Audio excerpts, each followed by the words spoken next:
Hello students, आज हम करने वाले हैं हिस्ट्री 6 क्लास की।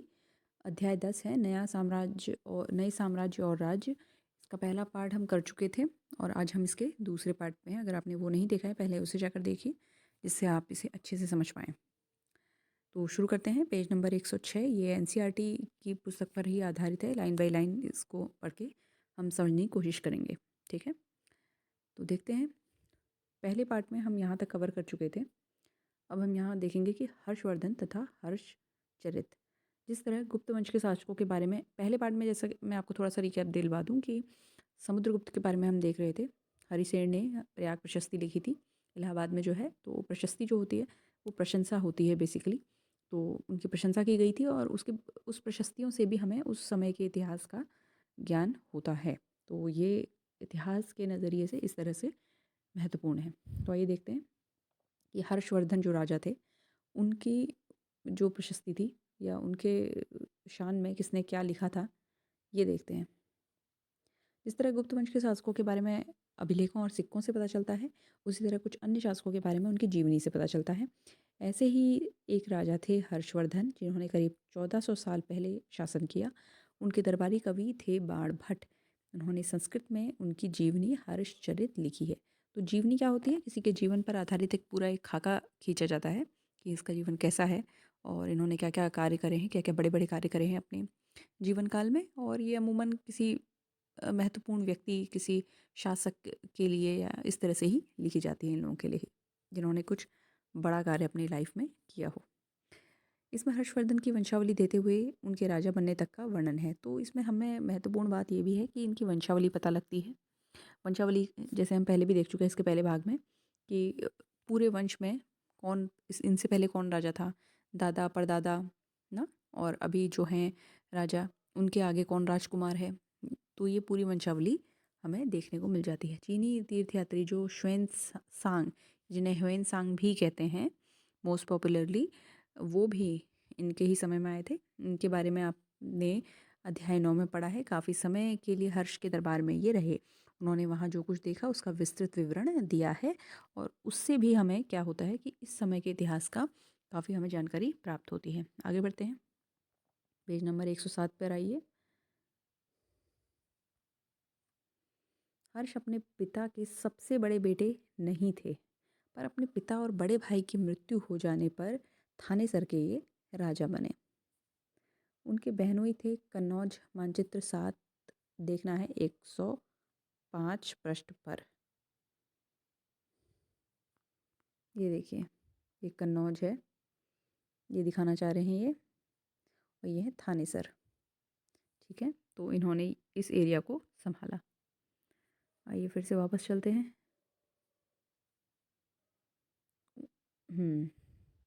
तो उनके जो बहनोई थे, कन्नौज के शासक थे उस वक्त। और जब बंगाल के शासक ने उन्हें मार डाला तो हर्ष ने कन्नौज को अपने अधीन कर लिया और बंगाल पर आक्रमण कर दिया। क्यों? क्योंकि उन्हें बदला लेना था अपनी बहनोई की हत्या का।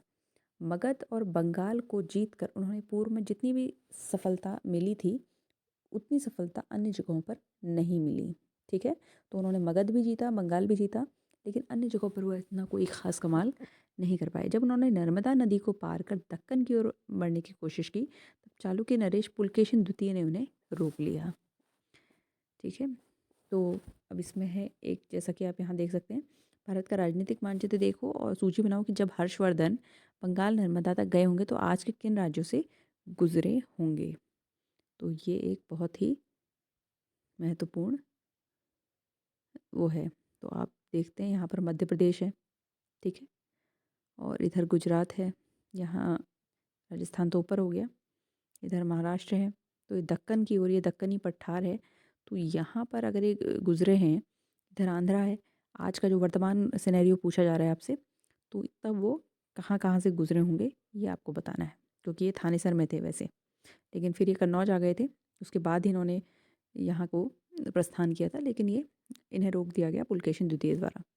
तो इन्होंने मगध जीता और बंगाल जीता।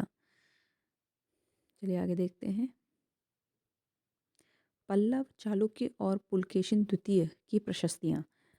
तो हम देख रहे हैं कि इन प्रशस्तियों से या इनकी जीवनियों से इनके बारे में क्या हमें उस वक्त की जानकारी मिलती है। तो इनकी प्रशस्तियाँ कैसी थी ये हम देखते हैं ज़रा।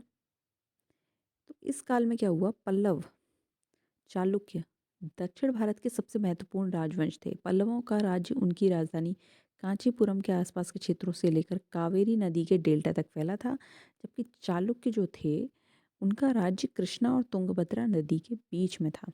चालुक्यों की राजधानी जो थी वो ऐहोल थी। यह एक प्रमुख व्यापारिक केंद्र था। मानचित्र 7 हमें फिर से देखना पड़ेगा।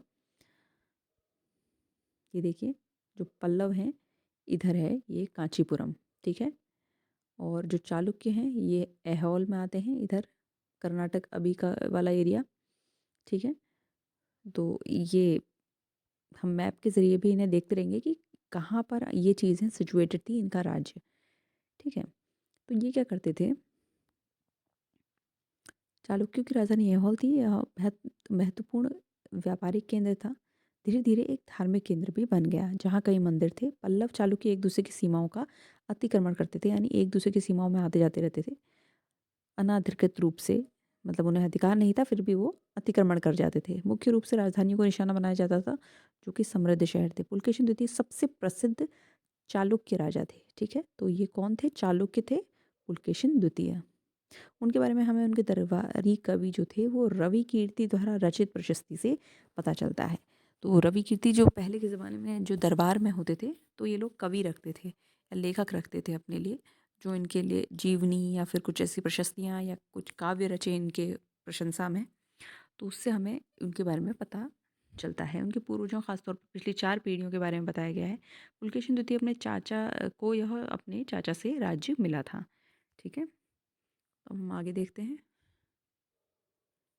रवि कीर्ति जो पुलकेशिन द्वितीय के दरबारी कवि थे, उन्होंने पश्चिम और पूर्व दोनों समुद्र तटीय इलाकों में अपने अभियान चलाए। इनके अनुसार किन्होंने, पुलकेशिन द्वितीय ने। इसके अतिरिक्त तो उन्होंने हर्ष को भी आगे बढ़ने से रोका। हर्ष का मतलब होता है आनंद। कवि का कहना है कि इस पराजय के बाद हर्ष अब हर्ष नहीं रहा, यानी हर्ष अब आनंद में नहीं है।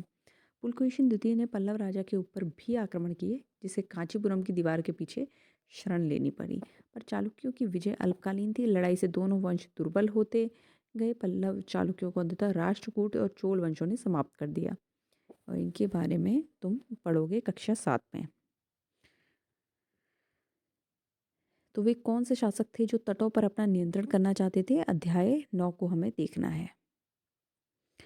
इन राज्यों का प्रशासन कैसे चलता था, ये भी इस बारे में बताया गया है। आइए इस बारे में पढ़ते हैं। पहले के राजाओं की तरह इन राजाओं के लिए भूमि कर सबसे महत्वपूर्ण बना रहा। तो हम पहले भी देख चुके हैं कि कभी भी किसी भी राजा को अगर मजबूत होना था, तो उसके लिए एक धनराशि होनी चाहिए, और धनराशि आती है जनता से। जनता पर कर लगाए जाते हैं। जनता थोड़ा थोड़ा अपना जो भी वो कमाती है, उससे एक हिस्सा राजा को देती है, उससे उसको पैसा इकट्ठा होता है, ठीक है। तो इस तरह से राज्य होता है मजबूत। प्रशासन की प्राथमिक इकाई जो थे वो थे गांव। लेकिन धीरे धीरे नए बदलाव आए। राजाओं ने आर्थिक, सामाजिक, राजनीतिक और सैन्य शक्ति रखने वाले लोगों का समर्थन जुटाने के लिए कई कदम उठाए। उदाहरण के तौर पर कुछ महत्वपूर्ण प्रशासकीय पद जो थे वो अब आनुवंशिक बन गए थे, अर्थात बेटे अपने पिता का पद पाते थे। कवि हरिशेन जो थे वो अपने पिता की तरह महादंडनायक यानी मुख्य न्याय अधिकारी थे। तो ये जो कवि थे, लेखक थे, सिर्फ कवि लेखक का ही काम नहीं करते थे, बल्कि उन्हें कुछ और भी प्रभार सौंपे जाते थे। और अब ये चीज़ें हो गई हैं वंशानुगत। अब ये ऐसा नहीं है कि आप में सामर्थ्य है या क्षमता है तभी आप ये करेंगे। तो राजा का बेटा जैसे राजा बनता है उसके बाद, तो उसी तरीके से इन पदों पर भी वंशानुगत होना शुरू हो गया था, आनुवंशिक हो गए थे। कभी कभी एक ही व्यक्ति कई पदों पर कार्य करता था। जैसे हरिशेन एक महादंडनायक होने के साथ साथ कुमारामात्य यानी एक महत्वपूर्ण मंत्री और एक संधि विग्रहिक, अर्थात युद्ध और शांति के विषयों का भी मंत्री था। तो हरिशेन के पास इतने सारे, जो आज के टाइम पे हम कहते हैं इतने डिपार्टमेंट्स हैं या इतने मंत्रालय हैं किसी मंत्री के पास, तो उस वक्त भी ऐसा होता था। एक से ज़्यादा मंत्रालय या एक से ज़्यादा उस पर जिम्मेदारियां होती थी। संभवतः वहाँ के स्थानीय प्रशासन में कुछ व्यक्तियों का बहुत बोलबाला था। इसमें नगर श्रेष्ठी यानी मुख्य बैंकर, नगर श्रेष्ठी होता था उस वक्त का बैंकर, शहर का व्यापारी, सारदवाह यानी व्यापारियों के काफिले का नेता, प्रथम कुलिक अर्थात मुख्य शिल्पकार तथा कायस्थ यानी लिपिकों के प्रधान जैसे लोग होते थे। तो ये सब बहुत ही महत्वपूर्ण टर्म्स हैं, इसे आप नोट करिए या अंडरलाइन करिए कि सार्धवाह का मतलब क्या होता है, नगर श्रेष्ठी क्या होता है, प्रथम कुलिक क्या होता है। तो ये महत्वपूर्ण फैक्ट्स हैं जिन्हें आपको नोट करना है, ठीक है। तो इस तरह की नीतियाँ कुछ हद तक प्रभावशाली होती थी, पर समय के साथ साथ इनमें से कुछ व्यक्ति इतने अधिक शक्तिशाली हो जाते थे कि अपना स्वतंत्र राज्य स्थापित कर लेते थे, क्योंकि इसमें इतनी क्षमता है कि वो इतनी सारी जिम्मेदारियाँ संभाल रहा है, तो उसके लिए राजा को धोखा देकर खुद अपना एक जगह बनाना या खुद को मजबूत करना कोई बड़ी बात नहीं होती थी उस वक्त, ठीक है। तो ये हमने देखा कि हर्ष के बारे में हमने देखा, पल्लव चालुक्य पुलकेशिन द्वितीय के बारे में देखा और इनका प्रशासन कैसे चलता था ये हमने देखा। तो आगे की जो चीज़ें हैं ये हम इसके भाग 3 में करेंगे। धन्यवाद।